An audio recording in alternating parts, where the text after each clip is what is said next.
In the beginning of Dragon Ball Z, Goku was faced with a dilemma. His brother had come to Earth to inform him that he was a Saiyan, an alien that had been sent to destroy the population of Earth. Raditz was far too strong for Goku, and Raditz needed him to join him for a mission alongside him, Nappa and Vegeta, because there was a tough mission for them to complete. Goku would ensure victory and a successful mission for the four Saiyans. But Goku wouldn't go, and so Raditz forced him to kill 100 humans and bring their bodies to Raditz, or else he would kill Gohan.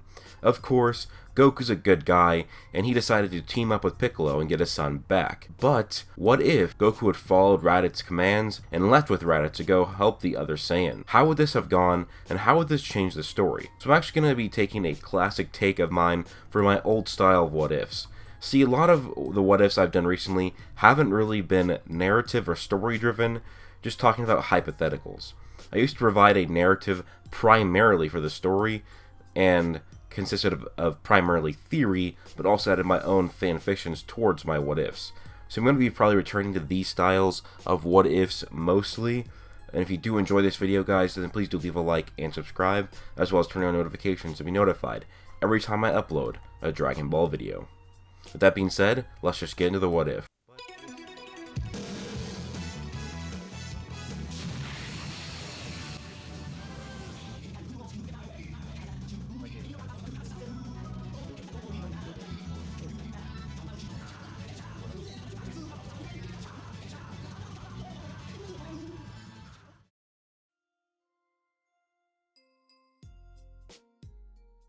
Raditz has just left with Gohan and taken him back to his pod. Goku and the others were struck with both fear and confusion. They were scared that someone was so strong they could dismantle Goku that easily, but also were confused of what to do in the situation. While Goku was aiming for a fight with Raditz, Bulma, the smart one, quickly analyzed the situation and developed a plan. Goku, you don't have to kill anyone. We can head to the hospital in West City and take the dead bodies from people who have recently passed. There should be more than enough eventually, and you don't have to kill any innocent people. Yes, Goku, and that will allow you to learn more about these other Saiyans, how strong they really are, and you can maybe learn a thing or two from them. I guess you're right, this could work out. These Saiyans seem pretty strong.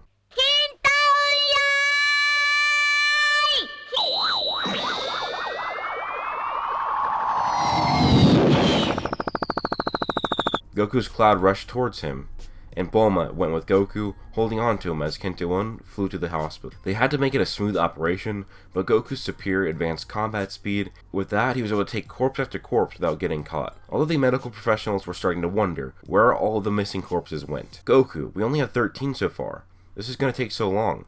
I don't know if we will have enough time. How many more do we need, Bulma? We need 80...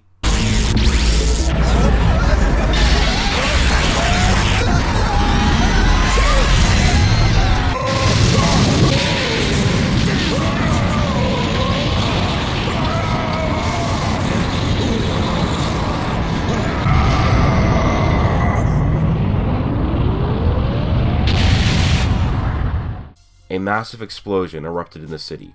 Goku sensed dozens of ki disappear instantaneously. Before he could rush towards the explosion, he saw a tall figure floating above. Piccolo? How dare you? Goku, you needed 87 more bodies? I brought you 87. You didn't have to do that. Piccolo, we were not going to kill innocent people. You're talking to the Demon King here. I'm not letting that thing kill me before I get to kill you, Son Goku. So when you get back from being with those things, then that's when I will finally get to kill you. Of course, Piccolo, we will get a rematch soon. Goku had to really hold himself back from attacking Piccolo for killing innocent people, when it didn't need to be that way. But he knew that they could eventually use the Dragon Balls, and he needed to do this and get to Raditz so that he could save his son. So he gathered the 100 corpses and headed towards Raditz's ki. Raditz's scouter picked up Goku's power level and that he was headed towards him, and Goku would drop the giant tarp filled with corpses next to Raditz. Brother, Kakarot, I knew you would do it even though you bumped your little noggin. Okay, brother, now give me back my son. A deal's a deal. Here is your rightful Saiyan armor as well. Raditz handed Gohan over, and Goku put him on top of Kinto-un. Kinto-un took Gohan back to Roshi's place, where they could protect him in case anything happened. And someone would go notify Chi-Chi and keep her updated on the situation.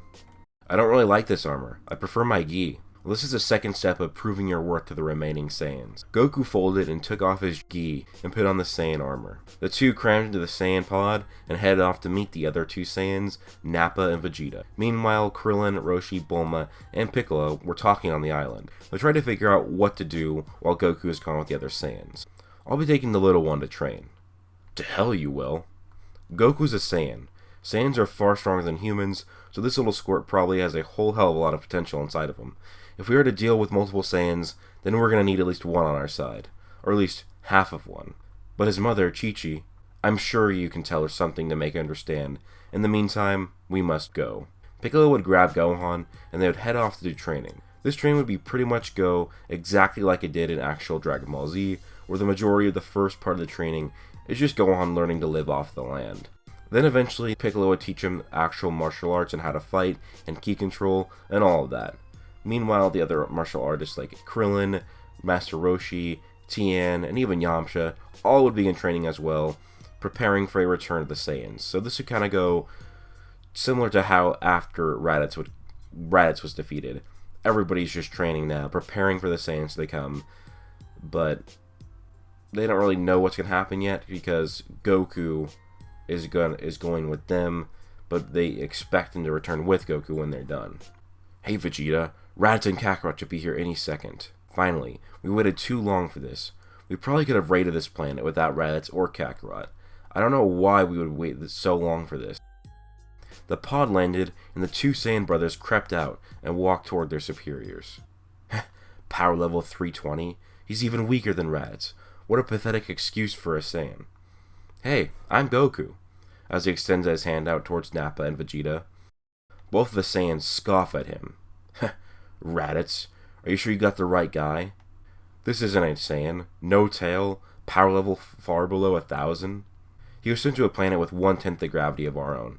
Cut him some slack, he'll get strong fast like any other Saiyan. Vegeta just looked at Raditz with a scoff, but Vegeta motioned towards the ships, and the Saiyans got in, and headed toward the planet where their mission was aimed at. Goku looked out the Saiyan pod window, far, far away from his friends and family, further than he ever wanted to be. He looked down at the planet as they were approaching. He was about to kill many innocent beings, and he didn't know if he could do it. But right now, there was really no other way. He would have to kill innocent beings from another planet just to keep his friends and family alive. Maybe he could find his way out of it. But probably not. The four pods breached the atmosphere of the planet, and the planet's defense system started firing at the pods, but they would land before being shot down. The four Saiyans exited the pods, and immediately Raditz, Vegeta, and Nappa charged through the approaching armies, slaughtering them like insects. Goku was just watching the immense power of the Saiyans, squad after squad after squad, all decimated. Each of these Saiyans had already killed hundreds of warriors apiece. Goku just sat there. He loved to fight, but not to slaughter. Goku, despite his ability to sense ki, he was too distracted to notice a strong warrior right behind him. With a strike to the back of Goku's head, it knocked him to the ground, and Goku was struggling to keep his consciousness. The warrior stood over him and began repeatedly punching him in the face until Goku lost it. Goku snapped back into it. As minutes passed, Raditz was now standing over him, and the brute warrior's dead body lay next to him. Raditz was speaking, but Goku's ears were ringing. Goku, get up. We need your help there. There's a lot of them. Everything came clear to Goku. He looked over. In his pouch, a few senzu beans lay there. These were given to him by Korn before he left. He slid the bean into his mouth, and all the pain went away. He then handed one to Raditz, whom was surprised when all of his wounds were healed as well. Here, give this to Vegeta too. I'll give this to Nappa. But wait! Goku, what are these? Call me Kakarot. Yes, guys. Goku's head injury has been reversed. Goku is now Kakarot. He's going to be more like his Saiyan heritage. But we'll see what happens. But anyways, guys, let me know what you thought about this video. Do you agree with where I went with it? Do you agree that this would happen? Like I've said many times before, my what-ifs are mainly theory and what I think to be accurate, but I also throw a little twist in there to keep the story interesting and just try and morph it into, what I want it to be as well. But let me know what you guys think down below. Do you want more what-ifs like these in the future? Do you want a part 2?